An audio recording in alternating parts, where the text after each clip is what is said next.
जय हिंद दोस्तों, आज हम जानेंगे गोलीय दर्पण से संबंधित महत्वपूर्ण बिंदु। ये आपके प्रकाश का परावर्तन एवं अपवर्तन नामक चैप्टर से है, यानी चैप्टर नंबर 10 आप कह सकते हैं, लाइट रिफ्लेक्शन एंड रिफ्रैक्शन। तो यहाँ पर सबसे महत्वपूर्ण बिंदु क्या होता है? पिछली वीडियो में हमने जाना था कि भाई दर्पण क्या होता है, किस प्रकार के दर्पण होते हैं, कितने प्रकार के होते हैं, किरण क्या होती है, प्रकाश क्या होता है, सब कुछ हम जान चुके हैं। तो आप हमारी प्लेलिस्ट चेक कर सकते हैं। तो चलिए देखते हैं यहाँ पर सबसे पहले आता क्या है। सबसे पहले हम यहाँ पर एक दर्पण बना लेते हैं। कौन सा? गोलीय दर्पण, क्योंकि हमें यहाँ पर लिखना है कि गोलीय दर्पण से संबंधित महत्वपूर्ण बिंदु क्या क्या होते हैं। सबसे पहले हम एक यहाँ पर गोलीय दर्पण बना लेते हैं। क्या आप बताएंगे ये कौन सा दर्पण है? अभी आप नहीं बता सकते, क्योंकि मान लीजिए अगर हम इस इधर पॉलिश कर देते कौन सा दर्पण बन जाएगा? ये आपका उत्तल दर्पण बन जाएगा। लेकिन अगर हम धंसे हुए भाग में पॉलिश कर दें, मतलब कि अगर इस साइड कर दें, इस साइड, तो ये आपका कौन सा दर्पण बन गया? आपका अवतल दर्पण बन गया। आप जान गए होंगे। तो चलिए देखते हैं यहाँ पर अवतल दर्पण में यहाँ पर मान लीजिए पॉलिश है। अब इसमें जो महत्वपूर्ण बिंदु होते हैं वो क्या क्या होते हैं? सबसे पहले आपका यहाँ पर मुख्य अक्ष एक होता है, मतलब बीचों बीच जो दर्पण के खींचा जाता है वो आपका हो जाता है मुख्य अक्ष। ये आपका मुख्य अक्ष हो जाए। क्या हो गया? मुख्य अक्ष।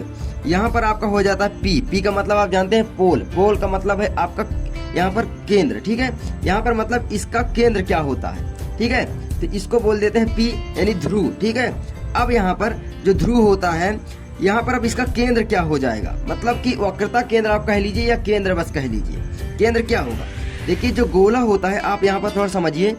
यहाँ पर मान लीजिए हमने एक गोला बनाया इस तरीके का। ठीक है, इसी का भाग तो यहाँ पर जो होता है आपका दर्पण वही होता है, क्योंकि आधा काट लेते हैं इस तरीके से, और इसके एक साइड धंसे हुए भाग में मान लीजिए पॉलिश कर दी, तो ये आपका बन गया अवतल दर्पण। ठीक है, यहाँ पर मान लीजिए कर दिए, और यहाँ पर इसका केंद्र है, और यहाँ से एक आपका मुख्य अक्ष जाएगा ये यहाँ तक, और इधर आपका मान लीजिए पॉलिश कर दी थी, ये आपका कौन सा दर्पण बन जाएगा? आप बताइए मुझे। इधर हमने पॉलिश कर दी थी, ये आपका उत्तल दर्पण बन जाएगा, है ना। उत्तल का मतलब है उठे हुए भाग में पॉलिश करना, प्रकाश का परावर्तन उत्तल हुए भाग से हो, बस वही तो है। अब यहाँ से एक मान लीजिए रेखा मिला दी, ये आपका क्या हो गया पूरा। इधर भी मान लीजिए यहाँ पर एक है। अब देखिए जो वक्रता केंद्र होता है यहाँ पर होता है, क्या होता है? ये वक्रता केंद्र, यानी जो गोलीय दर्पण जिस गोले के खोखले गोले के कटे हुए भाग होता है, उस गोले के केंद्र को ही दर्पण की वक्रता केंद्र कहलाती है। ठीक है, तो इस तरीके से आप लिख सकते हैं। और यहाँ पर आपका पोल हो जाता है, यानी आपका ध्रुव हो जाता है ना। और यहाँ पर भी आपका ध्रुव हो जाता है। इसका ध्रुव इधर है, इसका ध्रुव इधर है। सिंपल सी बात है, आप समझ गए होंगे। अब फोकस क्या होती है? फोकस ऐसी बिंदु होती है जो कि प्रकाश की किरणें समांतर अगर हम भेजें, जिस बिंदु से होकर जाते हैं वो आपका मुख्य फोकस कहलाता है। ठीक है, तो फोकस क्या हो जाएगा आपका यहाँ पर? तो ये बीचों बीच आपका फोकस हो जाता है। इसका फोकस यहाँ पर, इसका फोकस यहाँ पर। ठीक है, या ये यहाँ पर। तो हम बड़ा करने के लिए इधर दर्शा देते हैं। देखिए इसका मान लीजिए ये आपका पोल हो गया। ठीक है, हम लिख देते हैं पोल, यानी आपका ये ध्रुव हो गया। इधर आपका क्या हो जाएगा? इसका मान लीजिए केंद्र यहाँ पर है। कहाँ पर? मान ले बड़ा सा, मान लीजिए गोला बहुत बड़ा सा है, इसका केंद्र अगर मान ले यहाँ पर है। ठीक है, यहाँ पर मान लेते हैं, तो यहाँ पर ये क्या हो जाएगा? आप बताने की कोशिश कीजिए। गोले का केंद्र होता है, उसके केंद्र को ही हम वक्रता केंद्र कहते हैं। इसको हम सी से डिनोट करते हैं। वक्रता केंद्र को सी से डिनोट करते हैं। इसको क्या बोलते हैं? वक्रता केंद्र या केंद्र आप कह सकते हैं। केंद्र किसका भाई? गोले का केंद्र, जो मध्य बिंदु होता है। ठीक है, जो गोले का व्यास होता है उसके त्रिज्या को आप कह दीजिए वक्रता केंद्र कहते हैं। भाई ये त्रिज्या आर बराबर क्या होती है? ठीक है, तो यहाँ पर जो पूरा r/2 हो जाएगा आपका, व्यास बराबर r/2, यानी त्रिज्या बराबर व्यास बटे 2 हो जाएगा, मतलब पूरा व्यास हो गया, और त्रिज्या हम यहाँ पर निकाल लेंगे। अब देखिए वक्रता केंद्र यहाँ पर हो गया। अब मुख्य फोकस कहाँ पर होगा भाई? तो मुख्य फोकस आपका बीचों बीच यहाँ पर मान लीजिए हो जाएगा। देखिए ये यही है कि आपका फोकस यहाँ पर हो गया यहाँ। अगर इसके हम समांतर किरणें भेजें प्रकाश की, ठीक है, इस तरीके से। अब ये कितना बड़ा है, क्या है ये नहीं, अगर समांतर प्रकाश की किरणें जा रही हैं, वो जिस बिंदु से होकर जाती हैं वही आपका यहाँ से देखिए होकर गई, मान लीजिए, यही आपका क्या हो जाएगा? मुख्य फोकस, यानी एफ हो जाएगा। मुख्य फोकस आप यहाँ पर लिख सकते हैं, मुख्य फोकस। ठीक है, फोकस को मैं एफ से डिनोट कर देता हूँ। बस सिंपल है, मुख्य फोकस आपका हो गया। अब एक आ जाएगा फोकस दूरी। तो फोकस दूरी आपकी क्या होती है? तो फोकस दूरी यहाँ से यहाँ तक के बीच की दूरी को आप क्या कहते हैं? फोकस दूरी। ध्रुव और मुख्य फोकस के बीच की दूरी को हम फोकस दूरी कहते हैं। तो फोकस दूरी को आप यहाँ पर डिनोट कर सकते हैं। यहाँ से यहाँ तक की पूरी दूरी फोकस दूरी हो गई। ठीक है, तो इस तरीके से आपके कुछ महत्वपूर्ण बिंदु हो जाते हैं। जैसे कि अगर हम समांतर प्रकाश की किरणें यहाँ से भेजेंगे तो यहीं से होकर जाएंगे। आप देखते होंगे टॉर्च मैंने कल दिखाया था कि उसका पूरा फोकस एक जगह पर बनता है ना। जितना भी प्रकाश होता है वो क्या होता है भाई, पूरा वो केंद्रित कर देता है फोकस को। दर्पण हमारा काम फोकस को केंद्रित करने के लिए ही लिया जाता है। ट्रकों में लगाया जाता है, कारों में लगाया जाता है। कौन सा दर्पण? अवतल दर्पण। ठीक है, अब यहाँ पर चलिए एक उत्तल दर्पण बना लेते हैं ना। आप कहोगे उत्तल दर्पण का तो आपने समझाया नहीं। अब यहाँ पर मान लीजिए चलिए हम यहाँ पर एक ऐसे का दर्पण बनाए। अभी आप जानते होंगे अगर हम इसके उठे हुए भाग में पॉलिश कर दें, ये आपका कौन सा दर्पण हो जाएगा? ये आपका हो जाएगा उत्तल दर्पण। ठीक है, उत्तल दर्पण। अब यहाँ से आप एक ध्रुव खींचेंगे, उल्टा देखिए इसमें नहीं रहता है, लेकिन आभासी प्रतिबिंब बनता है, इसलिए क्योंकि प्रकाश की किरणें इधर से आती हैं, इसलिए हम ये जो मुख्य अक्ष होता है इधर की ओर खींच देते हैं, लेकिन आभासी मुख्य अक्ष इधर भी होगा।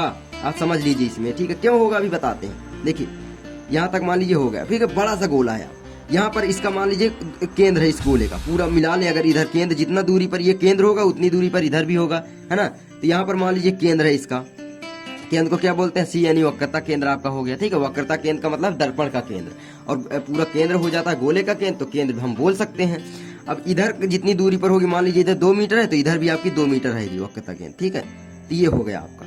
अब आप बताएं, यहाँ पर आपका मान लीजिए फोकस हो गया और यहाँ पर आपका फोकस हो गया, और पोल इधर है और इसका पोल इधर मान लीजिए। अरे सॉरी, यहाँ पर पोल एक ही दर्शा सकते हैं क्योंकि दोनों का पोल एक ही है।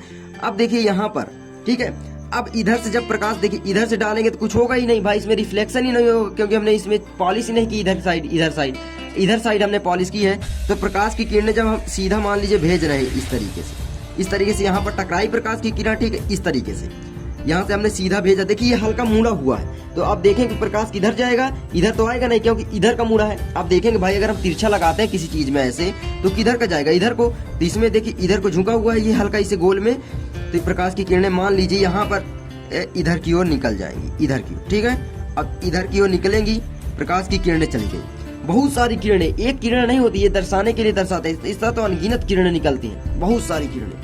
अब देखिए ये आभासी यहाँ पर आपका प्रतिबिंब बन जाएगा इस तरीके से, यहाँ पर आभास होगा, यहाँ पर बना हुआ है। ठीक है, इसमें आभासी प्रतिबिंब बनता है और सीधा बनता है। ठीक है, ये आपका क्या हो गया भाई? आपका उत्तल दर्पण हो गया। अगर इधर से भेजते हैं, आप सोचोगे कि नीचे साइड से, तो वही होगा। देखिए यहाँ पर इधर मान लीजिए भेजे, अब यहाँ से आभासी आपका प्रतिबिंब बन जाएगा इस तरीके से, और इधर आपका ये प्रकाश की किरणें इधर की साइड पूरी निकल जाएंगी। ठीक है, पटरी से मैं नहीं खींच रहा हूँ, तो थोड़ा लाइन अगर तिरछी हो जाए तो माफ करना। तो देख सकते हैं इस तरीके से आपका कुछ केंद्र बन जाता है। अवतल दर्पण ये हो गया, उत्तल दर्पण आपका ये हो गया। देख सकते हैं प्रकाश की किरणें चली गई। तो इस तरीके से आपके कुछ महत्वपूर्ण बिंदु हो जाते हैं। पहला आपका क्या हो जाता है? परिभाषा आप इसमें से बना सकते हैं। देखिए अगर आप इसको बना लेंगे तो परिभाषा 100% है, आप बना लेंगे। चलिए सबसे पहले परिभाषा लिख देते हैं। वक्रता केंद्र क्या होता है?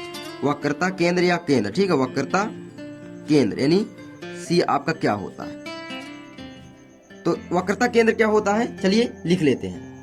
तो यहाँ पर आप देख सकते हैं कि वक्रता केंद्र होता क्या है। इसकी परिभाषा आप बना सकते हैं आसानी से, मैंने लिख दिया है, आप चाहे तो बना सकते हैं। मैं आपको बता देता हूँ।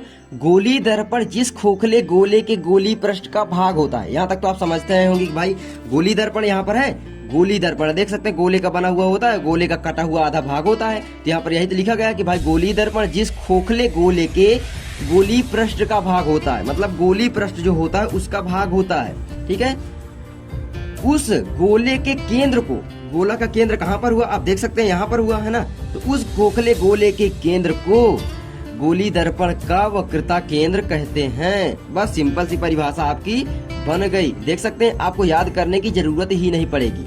इसीलिए मैं बोलता हूँ कि मैं रटवाता बिल्कुल भी नहीं हूँ। चलिए आगे देखते हैं कि आपका ध्रुव क्या होता है। तो यहाँ पर आपका अगला आ गया कि भाई ध्रुव क्या होता है, यानी पोल क्या होता है। तो देख सकते हैं यहाँ पर पोल क्या होता है, गोली दर्पण के परावर्तक तल के मध्य बिंदु को दर्पण का ध्रुव कहते हैं। इसका मतलब क्या हुआ, आप यहाँ पर समझने की कोशिश कीजिए। यहाँ पर देखिए क्या बोला गया, गोली दर्पण के परावर्तक तल के मध्य बिंदु को दर्पण का ध्रुव कहते हैं। ये आपका गोली दर्पण है, आप जानते होंगे है ना, पूरा ये इधर पॉलिश कर दी थी, अवतल दर्पण बन गया। अब परावर्तक तल मैंने बताया था आपको कि जिसमें पॉलिश कर दी जाती है वो चमकदार बन जाता है, तो वो आपका परावर्तक तल कहलाता है। बहुत सारे परावर्तक तल हो सकते हैं आपके, मान लीजिए अवतल परावर्तक तल हो गया, उत्तल परावर्तक तल, प्लेन भी हो सकता है ना, मैंने समतल। तो यहाँ पर एक मान लीजिए जो मिरर आप देखने के प्रयोग करते हैं वो आपका समतल होता है। अब यहाँ पर देखिए ये मध्य बिंदु को, यहाँ पर देखिए पी है नहीं पोल है, क्या बोला गया, गोली दर्पण के परावर्तक तल के मध्य बिंदु को दर्पण का पोल कहते हैं, यानी ध्रुव कहते हैं। ठीक है, तो गोली दर्पण है आपका, उसके परावर्तक तल, ये परावर्तक तल हो गया आपका पूरा यहाँ से यहाँ तक, उसके मध्य बिंदु, इधर भी उतना ही दूरी हो, इधर भी उतना ही दूरी, मध्य बिंदु को यहाँ पर देखिए मैंने हाथ से बनाया, थोड़ा इधर उधर हो सकता है। अब आप पटरी बहुत सारी चीजें प्रयोग करके बनाएंगे तो एकदम सेम बनेगा। तो देख सकते हैं इस तरीके से होता है। मैं आपको अगर बुक भी दिखा दूं इसमें सही से आप समझ जाएंगे। देख सकते हैं यहाँ पर क्या होता है, यहाँ पर देखिए ये आपकी कितनी हो गई भाई, आर हो गई है ना, त्रिज्या हो गई भाई गोली दर्पण का। यहाँ पर केंद्र है, इसके भाई केंद्र से त्रिज्या यहाँ तक तो होती है, गोली दर्पण के केंद्र से यहाँ पर जो दूरी होती है उसके तो केंद्र बोलते हैं, सॉरी त्रिज्या बोलते हैं। और यहाँ तक अगर दूरी हो जाएगी तो वो आपका पूरी इसका केंद्र ही हो जाएगा, गोले का पूरा केंद्र होता है यहाँ तक पूरा, है ना, ये हो जाता है। अब देखिए यहाँ पर होता क्या है, यहाँ पर पोल है ये यहाँ पर। अब देखिए इधर इधर दूरी बराबर है, मतलब कि गोली दर्पण के परावर्तक तल के मध्य बिंदु को पोल कहते हैं, दर्पण का पोल कहते हैं। वो अवतल दर्पण का हो सकता है या उत्तल दर्पण का, दोनों का बराबर हो। आई होप आप समझ गए होंगे। चलिए आगे बढ़ते हैं। यहाँ पर हम समझेंगे सबसे पहले मुख्य अक्ष क्या होता है, क्योंकि मुख्य अक्ष समझेंगे तभी आप समझ पाएंगे कि भाई मुख्य फोकस क्या होता है। तो चलिए देखते हैं कि भाई मुख्य अक्ष क्या होता है।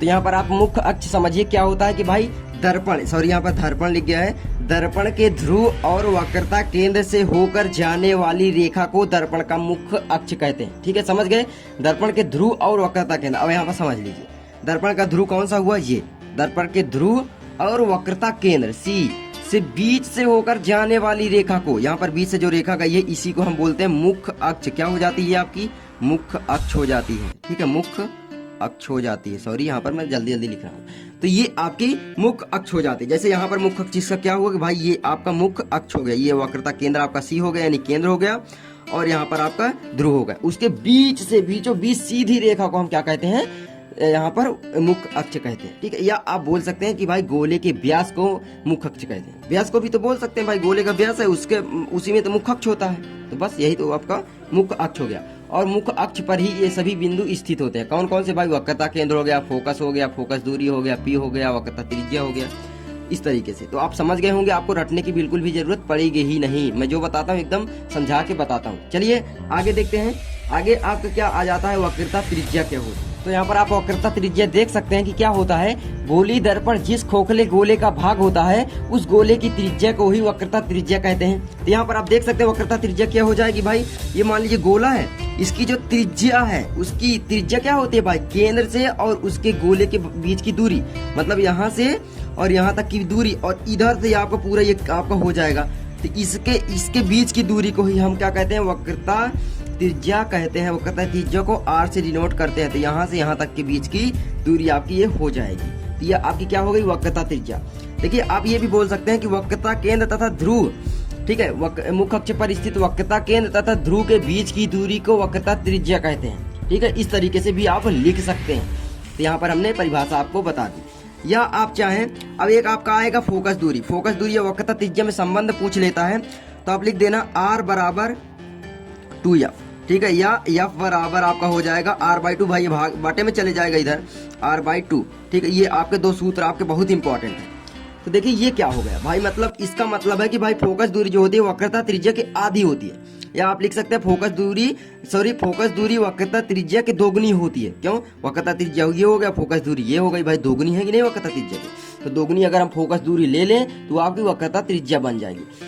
तो यहाँ से यहाँ तक की बीच की दूरी क्या कह देते हैं, वक्रता त्रिज्या। अब फोकस दूरी कहाँ से कहाँ तक की भाई कहेंगे, यहाँ से और यहाँ तक के बीच की दूरी। तो मुख्य फोकस और ध्रुव के बीच की दूरी को हम क्या बोल देते हैं भाई, फोकस दूरी बोल देते हैं। तो आपकी यहाँ से और यहाँ तक की बीच की दूरी हो जाएगी फोकस दूरी। ठीक है, तो फोकस दूरी या फोकस तल आप बोल सकते हैं। ठीक है, इस तरीके से आपका हो गया। तो ये आपका संबंध भी पूछ लेता है, तो मैंने आपको बता दिया। ठीक है, मतलब कि आप बोल सकते हैं। चलिए हम परिभाषा ही लिख देते हैं। तो यहाँ पर आप मुख्य फोकस देख सकते हैं क्या होता है, गोली दर्पण के मुख्य अक्ष के समांतर, ध्यान से समझिए, गोली दर्पण के मुख्य अक्ष जो होता है, मतलब गोली दर्पण का मुख्य अक्ष के समांतर आपतित यानी आने वाली किरणें दर्पण के परावर्तक तल से टकराने के बाद, या दर्पण के परावर्तन के पश्चात भी लिख सकते हैं, या परावर्तक तल जो होता है आप जानते होंगे, परावर्तक तल से टकराने के बाद मुख्य अक्ष पर स्थित जिस बिंदु से होकर गुजरती हैं या जाती हैं, भाई आएंगी तो जाएंगी तो है, तो इसलिए मैंने जाती हैं लिख दिया ताकि आपको समझ में आ जाए, जाती हैं, उस बिंदु को मुख्य फोकस कहते हैं। ठीक है, यहाँ पर आप समझने की थोड़ा कोशिश कीजिए। यहाँ पर मान लीजिए हमारा ये दर्पण है, कौन सा भाई, अवतल दर्पण मान लीजिए, कोई भी दर्पण हो सकता है, वो अवतल या उत्तल, गोली दर्पण होना चाहिए बस। ठीक है, क्या बोला, गोली दर्पण के मुख्य अक्ष से समांतर आने वाली किरणें, गोली दर्पण इसका मुख्य अक्ष, ये आपका हो गया मुख्य अक्ष पूरा, इसके मान लीजिए समांतर आने वाली किरणें इस तरीके से आएंगी और इस बिंदु से मान लीजिए होकर जाती हैं। ये बिंदु आपका यहाँ पर कटा तो मुख्य अक्ष पर स्थित है कि नहीं, तो गोली दर्पण के मुख्य अक्ष के समांतर आने वाली प्रकाश की किरणें परावर्तक तल से टकराने के बाद या परावर्तन के पश्चात जिस बिंदु से या गोली दर्पण के जिस बिंदु से होकर जाती हैं उसको हम क्या बोलते हैं, उस पॉइंट को ही हम बोल देते हैं मुख्य फोकस या फोकस बोल सकते हैं, प्रिंसिपल फोकस। ठीक है, तो आप समझ गए होंगे। ठीक है, मुख्य फोकस की परिभाषा आपको क्लियर हो गई होगी। अब यहाँ पर अगली परिभाषा आ जाती है एक फोकस दूरी। हमने पहले ही समझा दिया लेकिन आप समझने की कोशिश कीजिए। यहाँ से यहाँ तक के बीच की दूरी को हम बोल देते हैं फोकस दूरी, और यहाँ से और यहाँ तक के बीच की दूरी को बोलते हैं वक्रता त्रिज्या। ठीक है, यहाँ से यहाँ तक की हमने यहाँ पर बताया आपको। तो वक्रता त्रिज्या के आधी हो जाती है आपकी फोकस दूरी, इसलिए तो आपका संबंध हो जाता है r बराबर 2f, है ना। तो यहाँ पर आप देखिए फोकस दूरी यहाँ से यहाँ तक की, तो आप लिख सकते हैं कि भाई मुख्य फोकस और ध्रुव के बीच की दूरी को हम क्या बोल देते हैं, फोकस दूरी। तो चलिए परिभाषा लिख लेते हैं। यहाँ पर आपकी परिभाषा लिख गई कि भाई फोकस दूरी क्या होती है। बहुत ही इंपॉर्टेंट फोकस दूरी होती है। फोकस दूरी का मतलब होता है कि भाई जब परावर्तन के पश्चात किरणें एक बिंदु पर होकर मिल जाती हैं, वही आपकी फोकस दूरी। कितनी दूरी पर आपका प्रतिबिंब बन रहा है उसी को हम बोल देते हैं फोकस दूरी। जैसे यहाँ पर देखिए गोली दर्पण के ध्रुव तथा मुख्य फोकस के बीच की दूरी को फोकस दूरी कहते हैं। कैसे भाई, यहाँ पर आपका गोली दर्पण का ध्रुव हो गया और फोकस यहाँ पर हो गया मुख्य फोकस, इसके बीच की दूरी को यहाँ से और यहाँ तक के बीच की दूरी हो गई, ये आपकी कहलाती है फोकस दूरी। ठीक है, और यहाँ से पूरी यहाँ तक दूरी क्या हो जाती थी आपकी, r हो जाती थी, यानी वक्रता त्रिज्या हो जाती थी पूरी यहाँ तक दूरी यहाँ से, है ना। तो वक्रता त्रिज्या के आधी फोकस दूरी हो जाएगी, देखने से ही पता चल रहा है। तो बस सिंपल सी परिभाषा आपकी हो गई कि भाई गोली दर्पण के ध्रुव तथा मुख्य फोकस के बीच की दूरी को फोकस दूरी कहते हैं। चलिए बस इतना आपका इम्पोर्टेंट है। तो आई होप आपको मैंने बहुत अच्छे से समझा दिया, और जो भी दिक्कत है आप हमें कमेंट बॉक्स में पूछ सकते हैं, और हमारी प्लेलिस्ट आप जाकर चेक कर सकते हैं जहां पर आपको सभी चीजें आसान भाषा में बिल्कुल हल करवाई जा रही हैं। क्लास 10th वालों की जोरदार तैयारी होगी। मिलते हैं नेक्स्ट वीडियो में, तब तक के लिए। और थोड़ा राइटिंग नहीं बनी क्योंकि मुझे जल्दी थी और मैंने जल्दी लिखा है, फिर भी राइटिंग सही है। अगर आपको बुरा लगा हो तो सॉरी। मिलते हैं नेक्स्ट वीडियो में, तब तक के लिए जय हिंद।